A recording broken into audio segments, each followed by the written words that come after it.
nung Sunday, linggo ho, nag-agree ang China at Philippines na mag-de-escalate sa tension sa West Philippine Sea or China. Ang kasunduan ho ay pwede po ang administration na to mag-resupply sa mga soldiers po natin at sa mga tauhan po natin doon sa Sierra Madre. Provided, kinakailangan po na magpaalam sila kung ano po ang mga laman ng mga supply po nila sa China. At provided rin na dapat hindi po pwede na anything na reconstruction or any material po na pwede po ayusin ang ship po natin doon. Manila still insists na kinakailangan ipaglaban po natin ang sovereign rights po natin sa West Philippine Sea. China, on the other hand, nababahala po sila sa pinupush po ngayon ng Philippines na magkaroon ng more defense treaty, hindi lang po sa Japan, kundi kahit sa Canada at kahit po sa New Zealand. If mangyari po to, any peace deal po na meron po tayo sa China might dissolve at ito po ang pinaka nababahala sa ating mga Filipino. China is pushing na more foreign sanction sa mga produkto po natin. More foreign sanction po. Ano pong ibig sabihin po yan? Yung mga ini-export po natin ng mga product ay pwede po na ma-stop at hindi po bilhin or hindi po tanggapin. Ibig sabihin po yan, mas marami pong kabuhayan ang mawawalan. Mas marami pong negosyo ang mawawala ho. Biggest buyer ng produkto po natin is China. At there's a possibility na pero sa isa-stop po ng China ang pagbili po ng produkto po natin, any foreign partner po nila, let's say Vietnam, okay, or let's say Singapore, ay mag-stop na po na bumili ng produkto po sa atin. Ibig sabihin po yan, mas marami po ang mawawalan ng trabaho, marami pong mga negosyo at kabuhayan ang mawawala. At the same time, mas maraming mga foreign investors ang sigurado na hindi na talaga mag-invest at magsisialisan talaga. Ang tanong ko po sa inyo, sang-ayon ba kayo na mas magkaroon pa tayo ng more defense treaty pa sa ibang bansa?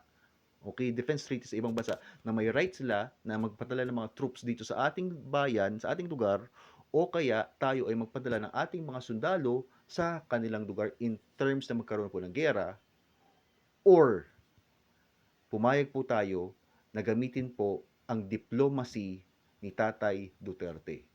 Okay, kasi ho, marami pong tao ang nagugutom, marami pong mga magsasaka ang nagugutom. We need more foreign investors, we need more foreign investment, at ang pinaka-importante, mas marami pang mga turista. Hindi ko alam kung paano natin kakainin mismo ang defense treaty. Hindi ko alam kung paano tayo mabubuhay pa daily sa defense treaty lang. Marami tayong problema, guys. Check this video, guys. Those new defense agreements, specifically the reciprocal access agreements that Philippines want to ink with other nations. Deborah, how do you think China will respond given the recent confrontations and disputes over the South China Sea? Well, we first take a look at China's response when Philippines signed a deal with Japan.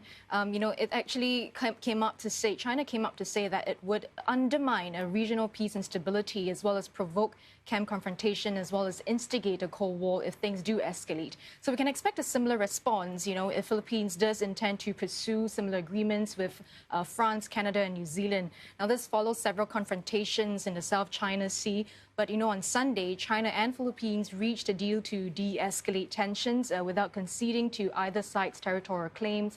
However, if any further defense pacts were to be signed, that could allow Philippines allies to station their troops in their territory. And then when that happens, any peace deal that China and Philippines agreed upon could be affected or, in worst-case scenario, dissolved. And that could also provoke more confrontations. Now, we've seen in the third plenum how China has already vowed to accelerate new military capabilities. They say they want to clamp down on foreign sanctions as well as foreign interference. They also want to double down on safeguards to the maritime interests. So this defense strategy, it's not new. It's also not surprising because China has already stepped up its island building activities in the last few years in the South China Sea.